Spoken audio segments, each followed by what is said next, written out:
Yeah, here we are. Good morning. Hi, Joanne. How are you? Hi, I'm fantastic. Great stuff. I'm delighted to have you here with us this morning. I can't wait to hear all of these fantastic insights that you're going to give us all, because I could definitely do with a couple myself. Hi, Donal. How are you? Great to have you back, one of my trusty followers. Libby, how are you this morning? Good morning, Fiona. Hi, Ken, Jim, and Donna. Great to have you all here this morning. We have a couple of more people to pop in and join us. So we'll just give them another minute or two, and we'll try and keep ourselves on time. How's everybody this morning? Tell us how you are. Pop it into the chat there so we can connect. Did you have a good night's sleep last night? Tell us that. Did you? Yeah. Did you have a good night's sleep last night? That's a good one. I'm one of these people who wakes up a couple of times during the night, but I always seem to go back to sleep. And the mind whizzing with different pieces of information. It's something that a lot of people experience because there's a lot of busyness at the moment in the world. Yeah. And anxiety and fear and uncertainty. So it's one of the biggest things that stops people from going to sleep at night time, actually. So is it? Wow. Yeah. And I have a poll later on during the presentation. So we'll see exactly where people's frustrations are when it comes to getting sleep. Yeah. Jim has just said, I'm tired, slept like a log though. I find that as well. Yeah. Sometimes you have a great sleep, but you're actually still wrecked at the end of it. Yeah, we're not going into a deep sleep when that has. So yeah, so people say, or, like you could have very fragmented sleep and not actually realize it. And sleep apnea is a big one there, sleep apnea. So I can touch on that later on in the presentation. But yeah, there's a lot of people that say, I slept a good 7-8 hours and I'm still wrecked. You could be dehydrated as well, something very simple. You may not have enough magnesium. Magnesium is one of the biggest minerals deficiencies that we have, magnesium. And that's what helps us to get into a deep sleep. So it's the deep sleep where we need to be getting into to feel rested. This is all fascinating to me. I can't wait. I absolutely can't wait. We're at 3 minutes past 10. We might just start because I'm conscious people are still on timelines. So good morning, everybody. My name is Sorka Finucane and I am the owner and founder of TrainedIn. TrainedIn is an online marketplace that's designated to training and consultancy providers to showcase their business and their services. The idea of TrainedIn is to put small, medium, large and freelance business on the same level playing field with equal access to market. The purpose of our webinars is to have our registered providers like Joanne and put them in touch with like-minded people and potential clients like yourselves.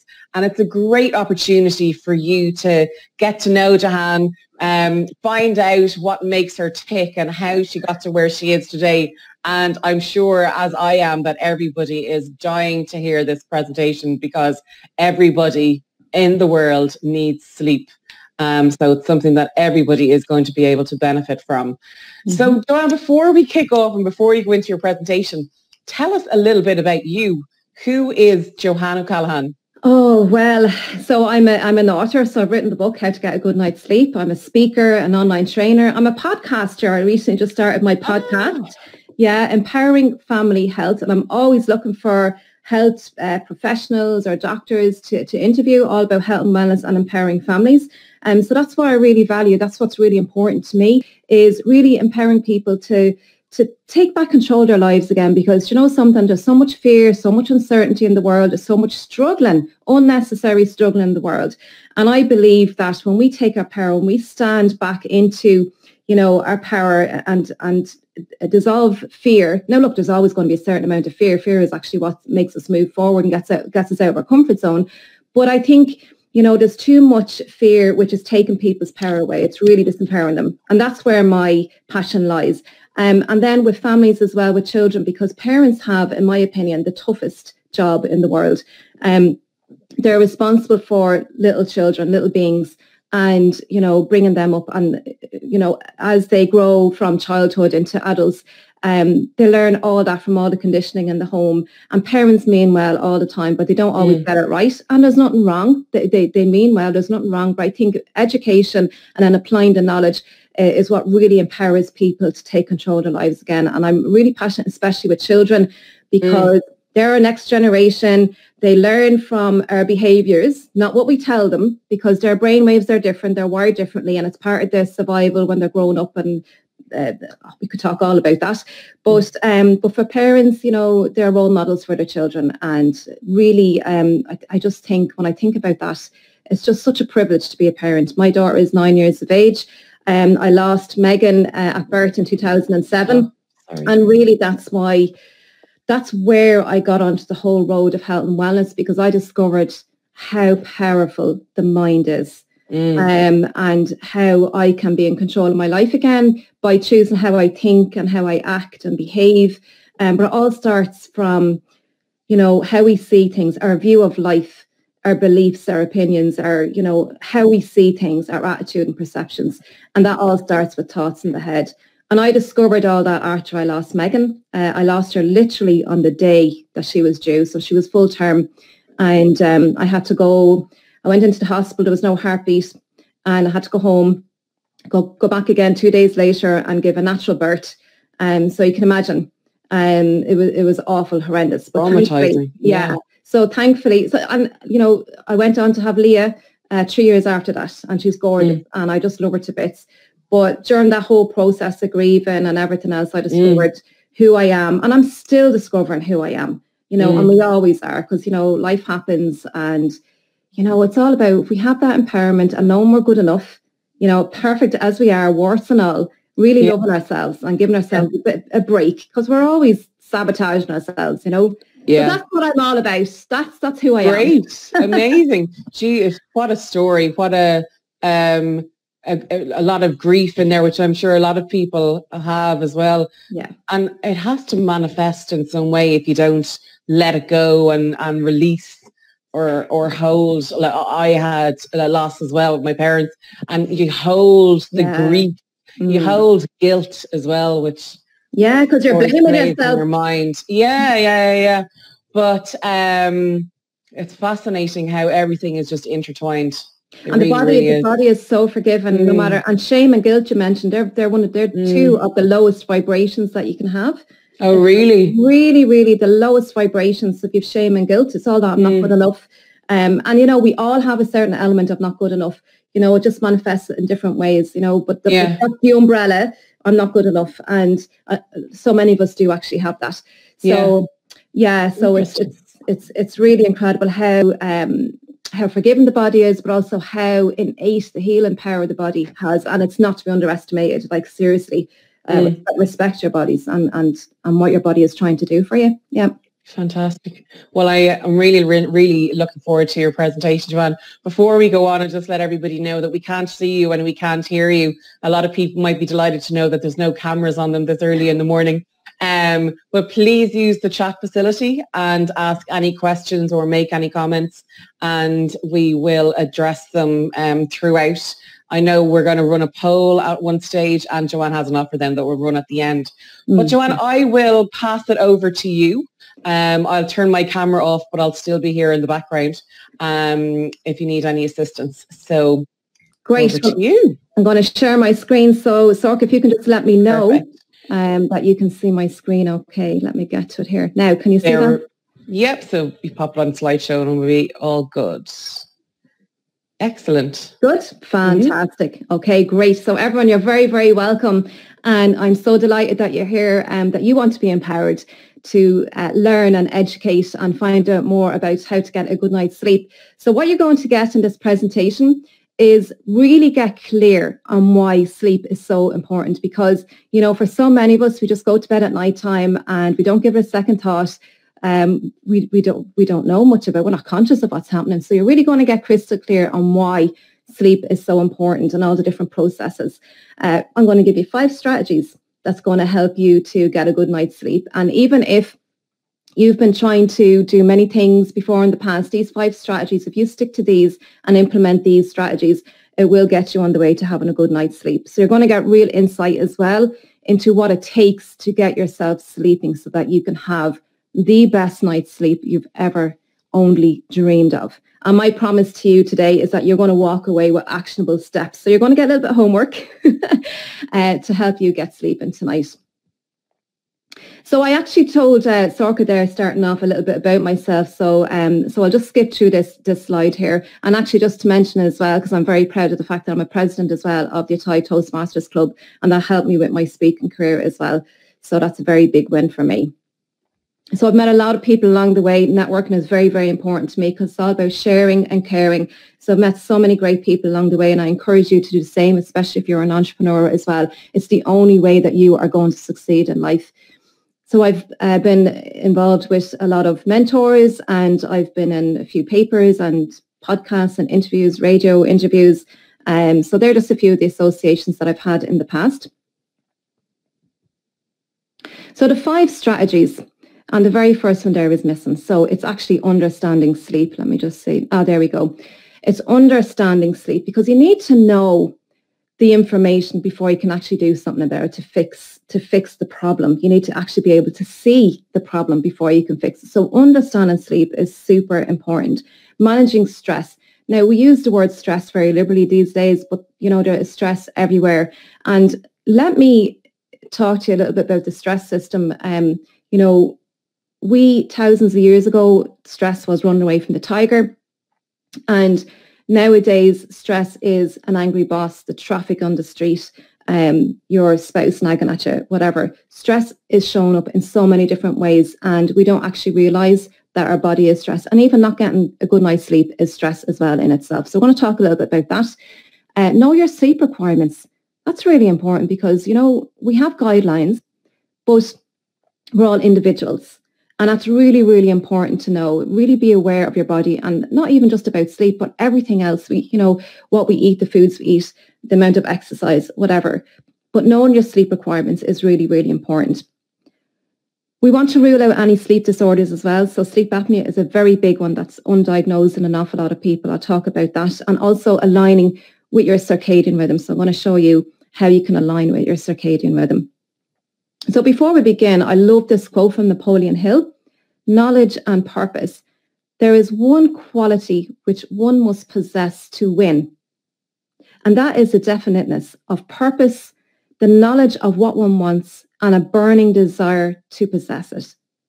So you really have got to want to achieve something. You've really got to be able to visualize an outcome and, to succeed in whatever it is that you want to achieve. This applies to all areas of your life.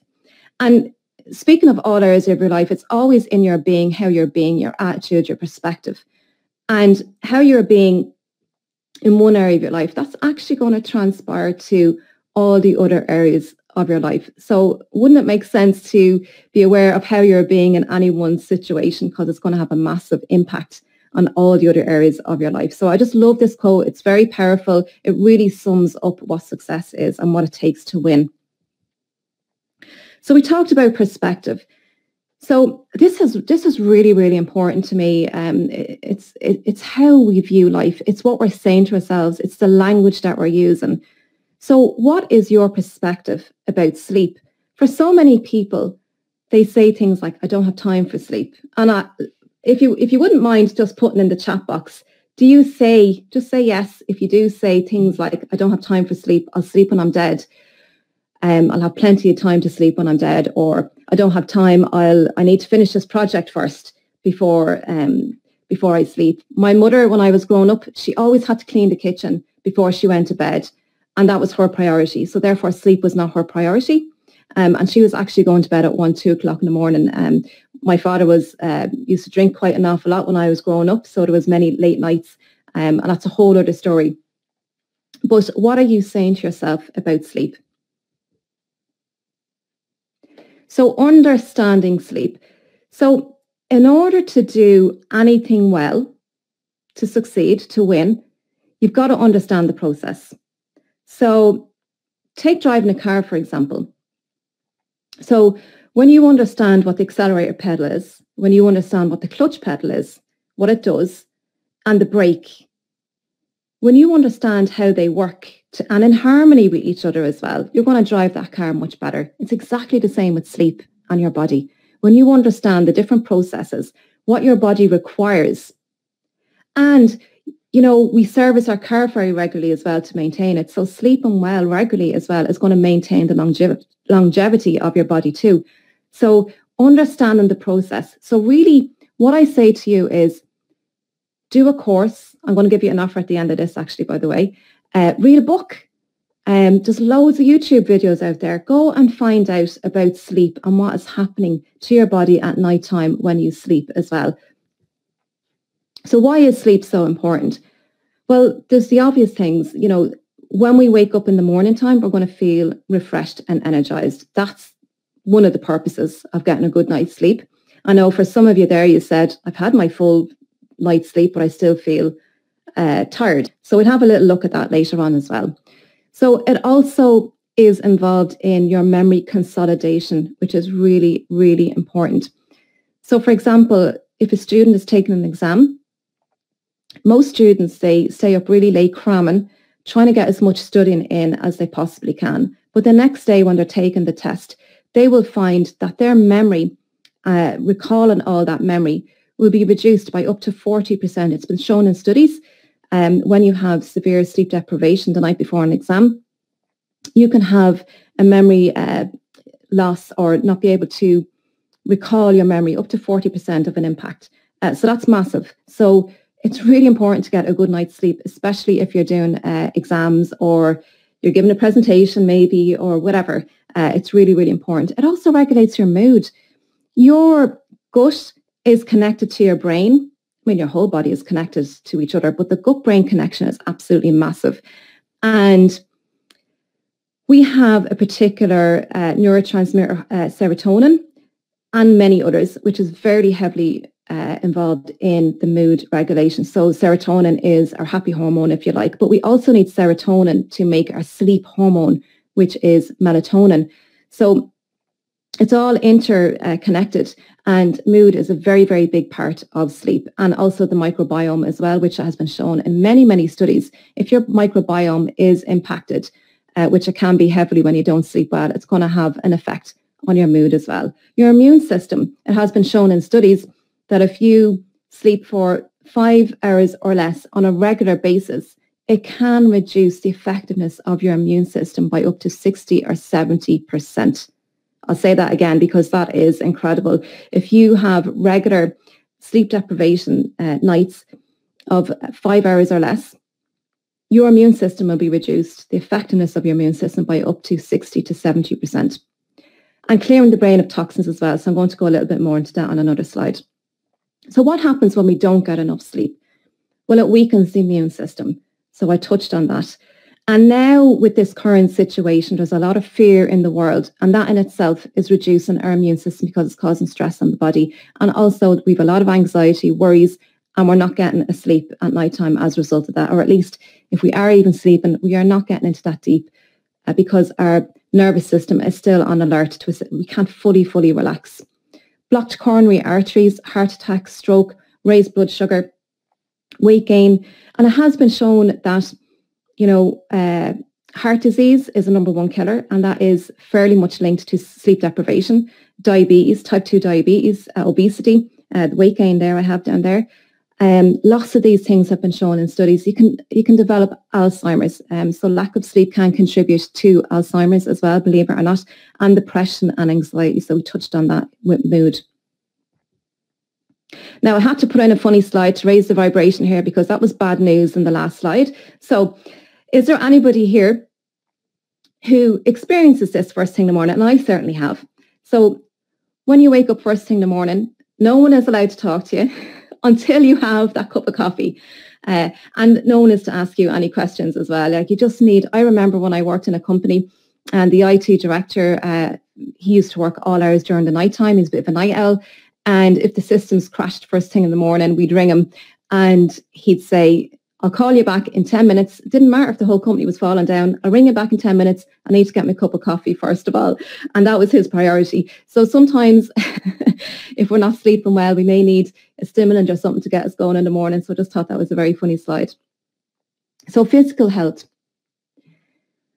So it affects many, many different areas of our body on a physical level. So our hormone balance, so your testosterone levels, your growth hormone. So for a man, he has to have at least 3 hours consecutive sleep to produce the right amount of testosterone that our body needs for a man.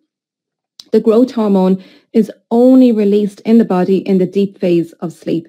Now, the growth hormone obviously does what it says. It's involved in growth and development, particularly in young children who are still growing and their bodies are going through, puberty. That's a very, very important time for them as well. So the growth hormone is super important. Cardiovascular, blood sugar issues. So if we're not sleeping well, we are going to have stress on the body. So what does stress do? Well, it's going to release cortisol, and cortisol needs energy. So what does cortisol do? It produces glucose in the body. So this is going to have an adverse effect on our blood sugars. And this goes whether we're sleeping or not. Other stress issues as well, it's going to have an effect on our blood sugar levels. So really watch that in relation to the cortisol. Gut health is a very important one as well. So I spoke briefly about the microbiome. We really have got to look after our microbiome. Guys, I have a delivery at the door. Give me 2 seconds. I'm so sorry about this. I'll come on there. I'm just putting in my own little comment into the chat there. And for me, it's like I try to go to bed early, around 10 or 10:30 every night. And then I feel I'm sitting in the bed scrolling through my LinkedIn or my social media and my emails. Joanne, I'm just entertaining everybody here. So sorry about I was just saying that I find I try to go to bed early, around 10:30 or 10, and then I end up scrolling through my social media or emails, and I have the TV on the background, and it ends up being 12:30 or something like that. Ken has said, when sleep becomes as necessary as our busy lives, we literally recharge and repair our body. And just to tell you what the poll result was, 28% of people said getting to bed at a reasonable hour. 14% of people said difficulty getting to sleep because of mindful of thoughts. And 14%. And 57% of people said waking up during the night and not able to get back to sleep. Wow. Okay. Well, I'll touch on that one then. Okay. Right. Brilliant. Okay. Great. So I'll continue on. Good stuff. So gut health. So we spoke about the microbiome. So the microbiome, I cannot underestimate about the microbiome, and I could talk a lot about this, but we don't have the time. But I'll just touch on the fact that, with the foods that we're eating, the plant fiber that we're getting, this is what feeds our microbiome. And it's the diversity as well of the microbiome is what keeps our gut health very strong. But what's happening now in the world is the land is been over-harvested, all the pesticides and herbicides and everything is killing. So the plant immune system, if you like, is not really been able to do its job because all these herbicides are killing whatever germs or whatever that's on the plant. So it's not really able to fully develop itself. And then we're ingesting the plants as well. So between lots of different things that's going on with how we're harvesting the land and growing crops, it's having an effect, and the diversity of the microbiome has been reduced as well. So it's really important to eat a wide range of foods and plant foods in particular, obviously, to increase the diversity of our immune system. So the enteric nervous system as well. So this is the part where the central or the nervous system is connected to the brain. So we talked about that in relation to the serotonin. So and also the microbiome is involved in excuse me, the GABA as well, and other neurotransmitters that really help us to relax at nighttime. And GABA is really important for slowing down the brain waves at nighttime. Because the brainwave state has to slow down in order for us to go to sleep at nighttime. And then serotonin and melatonin. Sorry, guys. I see the comments there about the blue light. Yeah, Joanne, Ken and Donald have just asked, it's just said the blue light, yeah, I'll touch on that definitely. You just went on mute there. There you go. I muted myself too quickly. Yeah, so blue light. Yeah. So I'll let you get back to. Brilliant. My battery was just going low. I hadn't plugged in. Isn't that life? Isn't it? Life happens. We forget to do things. I saw that. I was conscious of it. I was going to remind you if it went red. Oh, brilliant, brilliant. So all the gut health is massive. it's like I could do a whole webinar presentation on gut health. It's just, and I know Donal is on there as well. I know Donal would agree with that. He's a big advocate for the gut health as well. So I'll just say that much about the microbiome as well. I do cover a lot more in my program. Brain function is really important. A lot of people are not aware. I spoke about the toxins in the brain, and this has only been discovered. Sleep science has really only been studied really heavily in the last 15, 20 years. And it's just so exciting what is been unfolded and what's been discovered. And one of the things is that they discovered is when we're in a deep phase of sleep, so this is a deep sleep, it is only then that your brain tissue actually shrinks. Now, it shrinks by up to 60%, and this is what enables the cerebral spinal fluid to come in and literally wash that brain out of all these toxins. So we do have toxins like beta amyloid in particular, which has been shown to be accumulated in the brains of patients who have the Alzheimer's. So if maybe, and it could take 10 years for Alzheimer's to develop, even more. It takes, it can take a long time. It doesn't just happen in the last 2 years or whatever. It's been going on for the last number of years, and good night's sleep is a very important factor when it comes to clearing out that brain and clearing out those toxins in the brain. And this has only been discovered in the last number of years, and science has shown this to be quite effective as well. So brain function, obviously cognitive function is really important as well, and our emotions, our behavior, our response and reaction times. You will find that your response times are a lot slower when we're sleep deprived. And we may also, the amygdala, which is the emotional center of the brain, that is heightened when we are sleep deprived. So it's on more of an alert. So we're triggered so much easier. Your amygdala is increased by up to 60% when you don't have a good night's sleep. So that is absolutely massive. So it doesn't only affect yourself, it's going to have an impact on your spouse. It's going to have an impact on your children, the place where you work, anybody that you interact with. So it has a massive effect, and it's really up to each one of us to get a good night's sleep. Obviously, there's stuff there in the way, and you're here on this webinar to find out how you can do that better. So there's a lot that's going on the brain that can be impacted by sleep deprivation. So managing stress. So I spoke briefly about stress, and our body is only ever in one of two states at any time. So it's either in that stress response state, that fight or flight, and an awful lot of this can come down to our perceptions as well. So an awful lot of it is imagined. It's not real. And there's a very good quote about faith and fear, and our body demands, or our mind demands something that we can't see. It's something that we can't see. And this is with faith and with fear in these two areas. So fear, it's imagined, and faith, it's really a belief, a vision. So it's quite a, I can't remember what it is, I didn't write it down, but faith and fear, those two things are imagined. They're not real. And it's incredible the responses our body has, whichever one we choose to be in. So we are only ever in one of two states at any one time. And by activating the vagus nerve, which is one of the longest cranial nerves in the body, and it bypasses or touches all the different organs in the body. So when we activate our vagus nerve, it has a massive impact on how we're feeling, and it also helps us to get a good night's sleep as well. So there's lots of things you can do to activate the vagus nerve, like gargling and singing, believe it or not, humming even. It's basically just a vibration of the vagus nerve that helps to activate it. And I'm just touching very lightly now on the vagus nerve, but that is a massive way to help you reduce stress. And obviously exercise as well is really important, and eating healthy. So it's all holistic. And we know exercise helps to increase those endorphins. It helps to reduce pain, which an awful lot of people experience, and it prevents them from getting a good night's sleep. And then eating healthy as well, because we need our nutrition, we need our minerals and our vitamins to help producing all these hormones, these sleep hormones and other hormones that are involved in this circadian rhythm.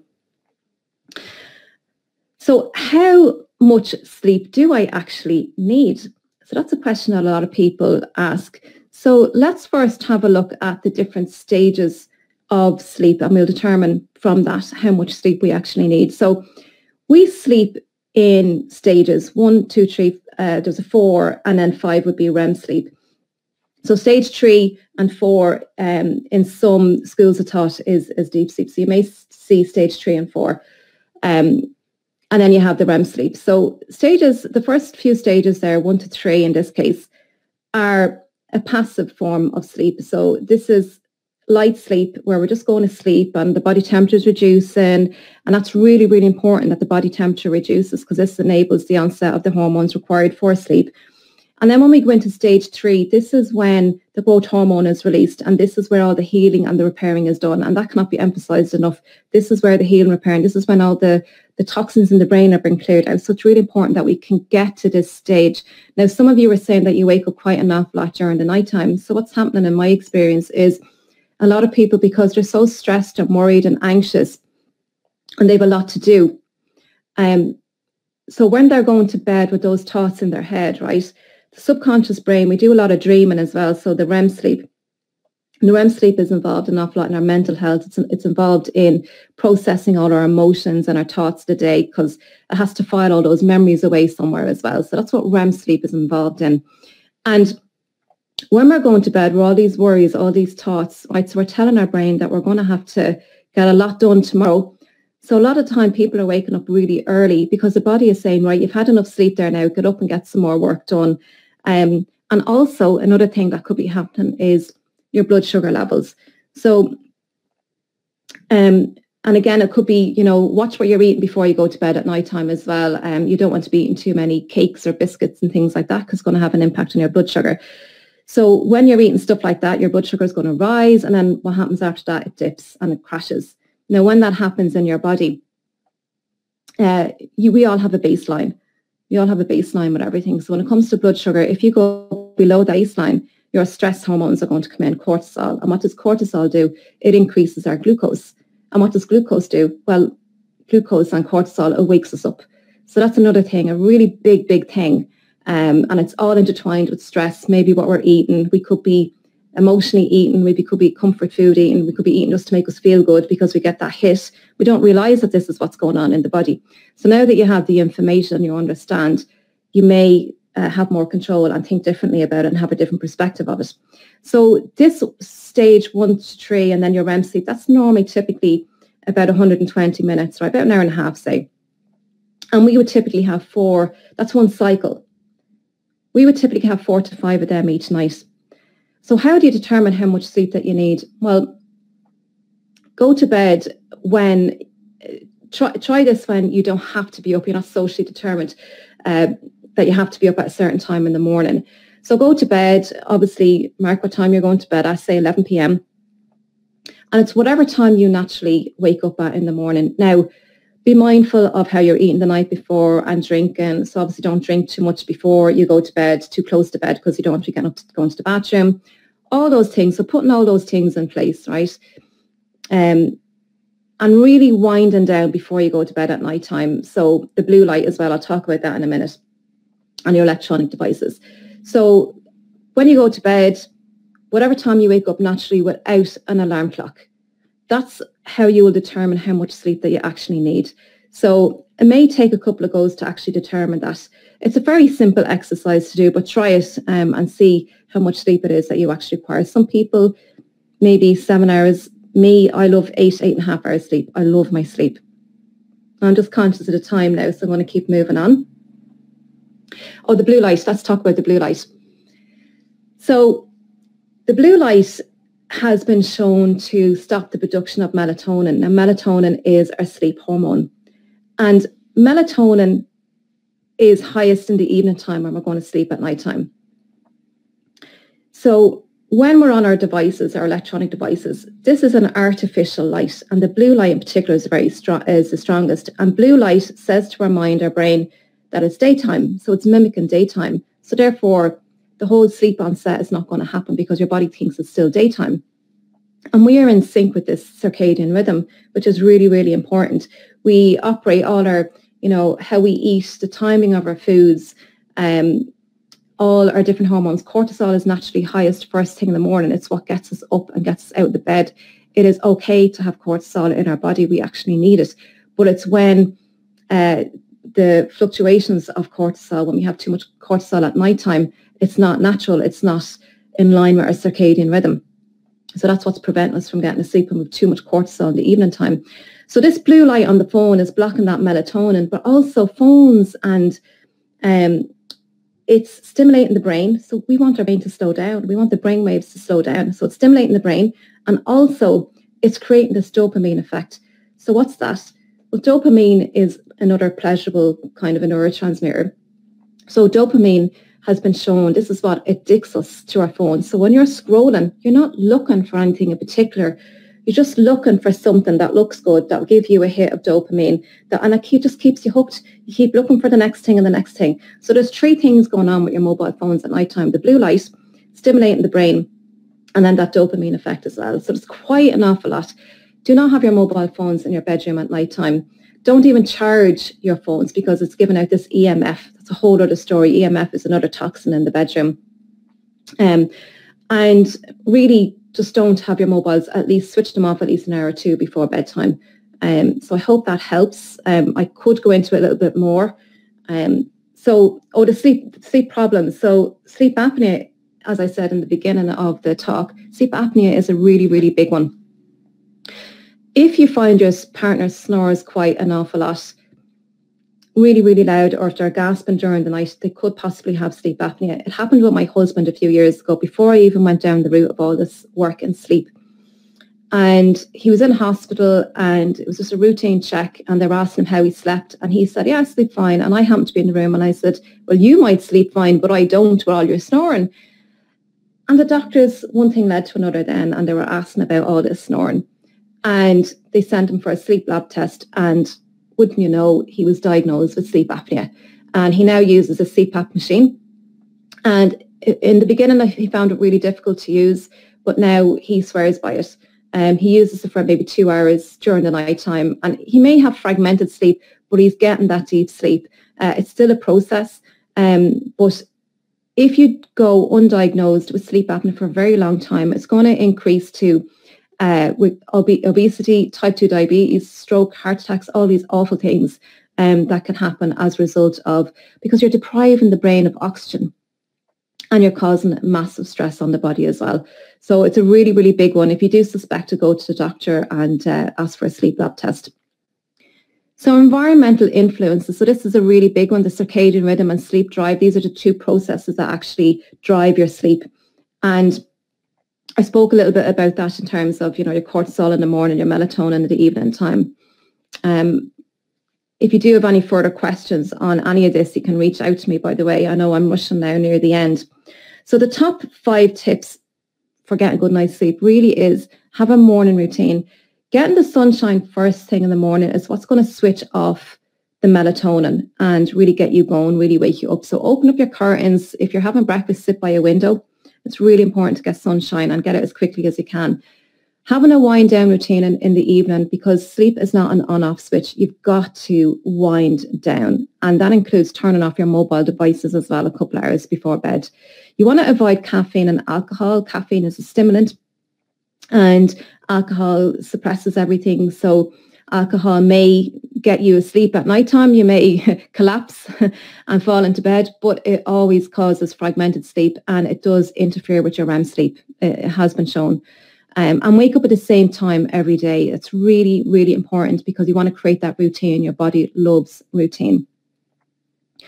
So we spoke about understanding sleep, stress impacts, how sleep works, and how you determine how much sleep you need. Any sleep problems, in particular sleep apnea, watch out for that one. And aligning with your circadian rhythm, your environment, and how your environment impacts your circadian rhythm.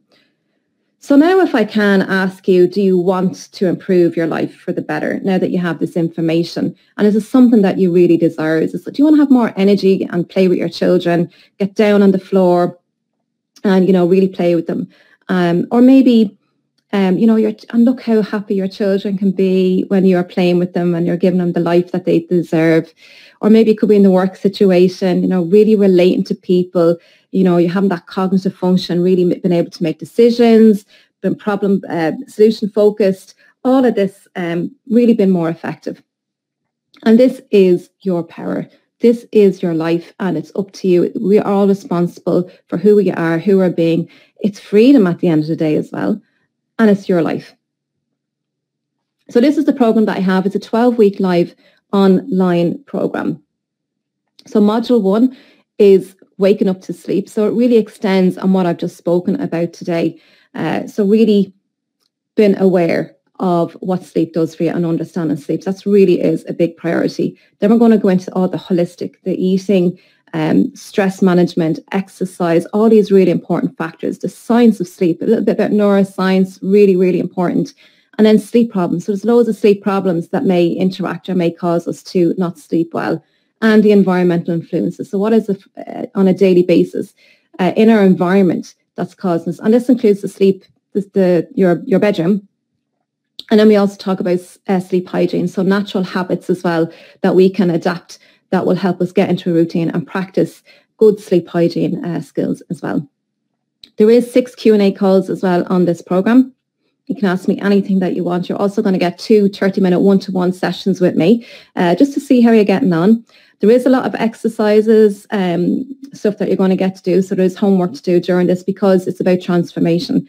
You actually get lifetime access to everything that I'm going to give you. And today it is $297. That's the investment, $297. It's a 12-week program, as I say, 6 modules, 6 Q&As, lots of testimonials from people. That's Doug Gordon, Pat Slattery. You may know Pat Slattery. Karina Murray, she's involved in New Academy. I'm involved with her on that as well. Leslie Fieger. So there's many people here on the call who may know Leslie Fieger. I do a lot of masterminds with Leslie Fieger. He's an incredible man. He says, attend one of Joanne's events and you will come amazed at what she knows about sleep and what you can learn about sleep. So Leslie Fieger is a fantastic man. Lots of bonuses, lots of cheat sheets. I'm going to give you a sleep diary as well to work with. I'm going to give you my audio book, my ebook, my paperback book, lots of guides, lots of assessments. You can get private email support from me. Lots of things, meditations, more videos. So you get all this for $297. And I think if you can put the offer up there, Sorka. So it starts on the 27th of August. That's the introduction. It's an introduction call. And then the first class actually starts on the 3rd of September. They will be weekly. I just haven't populated the dates yet because there is 1 or 2 modules where there'll be a gap of 2 weeks. So that's the information. That's it. I'm going to stop sharing my screen there.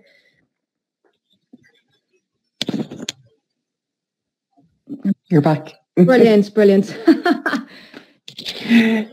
amazing. The offer is up there, Joanne. So it's definitely something that people should sign up to. What an amazing offer. Wow.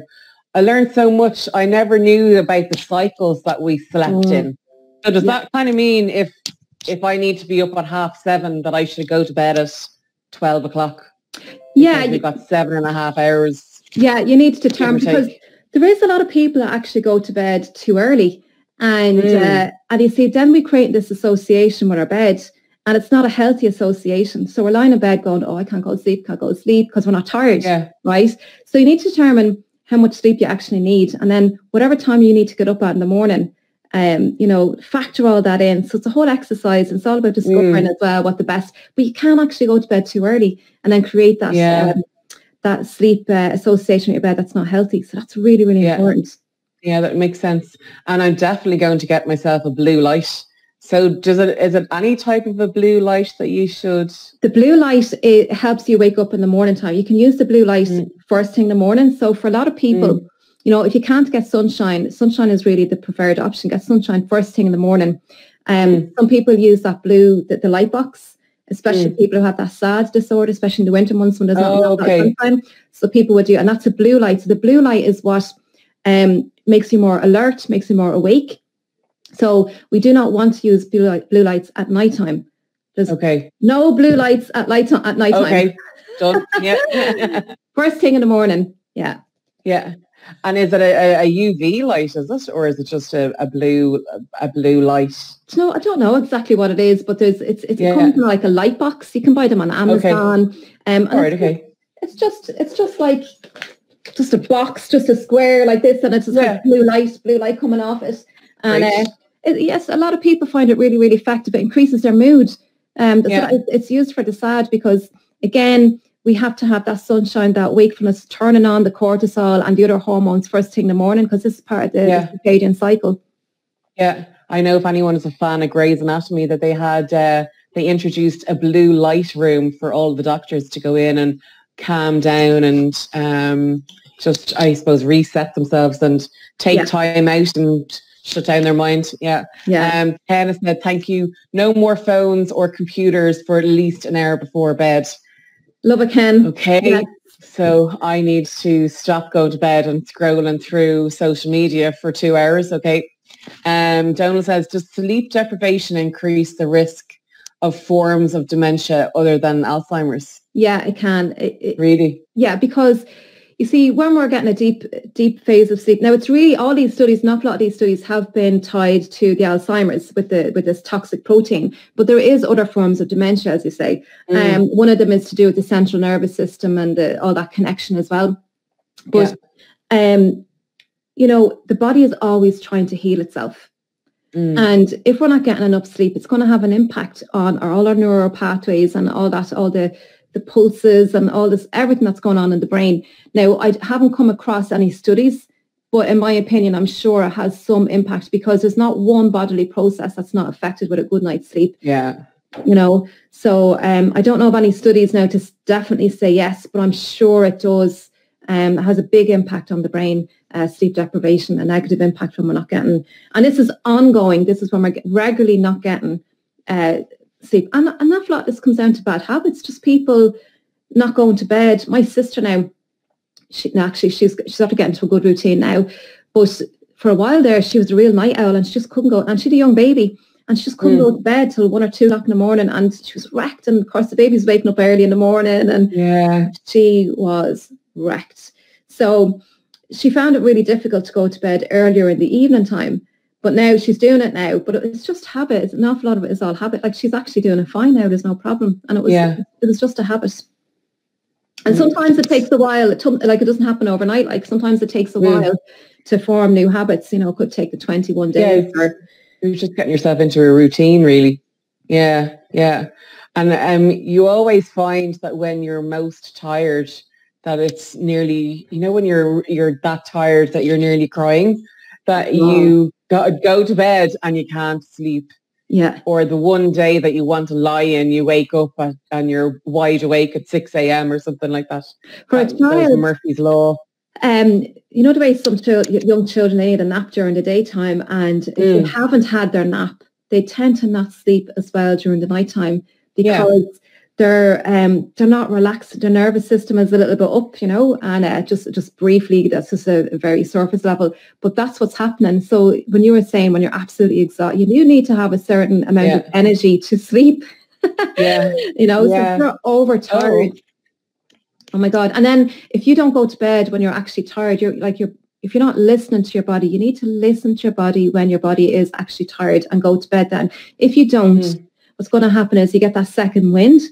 So when you get that second wind, you're getting more cortisol into the body, and it's increasing your blood sugar. So all that is going on when you don't go to bed, when your body is tired, when your body is telling you that it's tired. So it's really important to listen to your body. Your body is just incredible.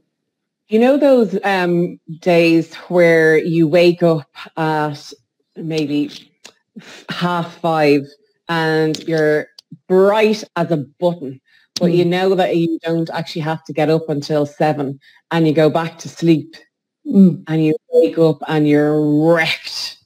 Should you really get up at the 5:30 when you wake up and you're awake? If you feel awake and you're bright-eyed or whatever, but if you can, now what I do in the mornings, right, and that has happened to me at times, is I lie in bed and I practice gratitude. So that's how I start out my day, right? And I might do some work in my head if I'm delivering this. Like this morning, now I was awake early this morning, and I was lying in bed. I didn't want to get up. I was lying in bed and I was just going through my head what I'll say or whatever, you know, because I don't really use notes. I love just the whole say it, you know, like I could be standing here with a script and reading it, like, you know, but it's not the same. Now when I was starting off, I had my script or whatever, but I was just in my head going, what I talk about, what will really empower people, you know, and I was going through all that in my head this morning, and I did nod off then for 40 minutes or something like that. And then I just got up then. But yeah, like if you can do that, you can really utilize your time. And you can practice. And I talk a lot about lucid dreaming as well. So you could go into a lucid dream at that time if you wanted. So that's a whole other talk. But that's where you can practice mentally rehearse stuff as well. Very effective thing to do to utilize the time. Yeah, I like the idea of that. Donald's just said, white light contains blue light. It does. Question mark. Yeah, it does. It does. White light contains all the spectrums, all the light, all the different lights. So green, yellow, blue. White light contains them all. So if when it's raining and the sun comes out after that and it's shining through all the raindrop molecules and you get the rainbow. So the rainbow is all the light that's in the white light. It's split. So when the sunshine is shining through all those little droplets, so that's split in the white light. So they're all the colours that are in white light. Actually, that's how white light is made up of. Interesting. Great. Does anybody have any questions for Joanne? There's one there from Ken. And he says, is there a way to measure what type of sleep we're in? Yeah. So, Ken, there's lots of trackers that you can use. I'm not a massive fan of them. An awful lot of the trackers, you can download free apps, but they really only measure your movement. If you want to get true feedback, you want to get something that's going to measure your blood pressure, your heart rate, your oxygen levels, your movement, all this sort of stuff. Now, another thing that I don't like about these, it's a good idea, but really be responsible when you're using them, because there are some people that will not go to bed unless they have one of these trackers on. And like it's okay to use a short term to determine, right? Not every day for a whole year or 2 years. You're really dependent on it then if you're doing that. And what happens there is it creates an anxiety in itself.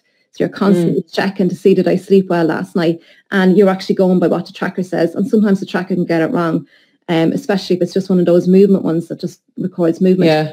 So I think it's a good idea, just short term maybe, but I wouldn't be overly dependent on it long term, like continuously using it every single night, because you can get hooked on it kind of, But get a good one that monitors a few different things, not just movement.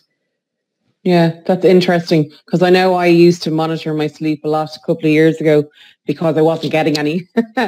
And the restless, like the whole thing used to be red. Restless. Oh my God. 85% sleep efficiency is what we're aiming for.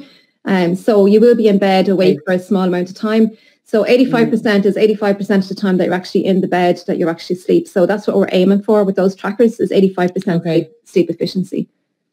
Interesting. Okay, great. Has anybody any more questions for Joanne before we let her get away and carry on with her day? No? Well, for me, Joanne, I'd love to say thank you so much for your time. It's been really, really interesting. Sorry, Ken has just come in. Is this a Fitbit type tracker? Yeah, Fitbit is one of them. Yeah, and Fitbit, I haven't used Fitbit, but it does have a lot more than some of the normal ones. So that's what I used to use. Yeah. It's actually fascinating looking at it, and it breaks it down into the different, the REM and the deep sleep and the light sleep and all those things. Yeah. And you're right, you do get kind of caught up in it a lot. Donald said, can I ask about one of my favorite topics, earthing and grounding? Does it relate to sleep? Oh my God, absolutely. Really, because especially when it comes to the EMF, because EMF has a massive impact on the body. So grounding can help to cut out all the EMF effects on the body. So we're surrounded by technology, and technology is only going to become more and more. So grounding and earthing, and even, like the earth contains these natural negative ions, and this is when it can help our nervous system. So not lots are going around worried and tired and stressed and all of this. So grounding, walking in your bare feet on grass, especially when it's damp, like at the moment now, it's great. It's damp because that is more of a conductor. And it has been shown many, many, many times that grounding can help with all sorts of ailments as well, not only just helping you with sleep, but lots of other different ailments as well. But it's a great way to get you centered and connected with the earth, and, really being one with the earth, if you like. So important. Yeah, and very important for sleep. Yeah, it will help you to relax and calm down. Yeah, for sleep. There's nothing nicer than walking barefoot on kind of nice, cool, wet grass. Yeah. Love it. Yeah.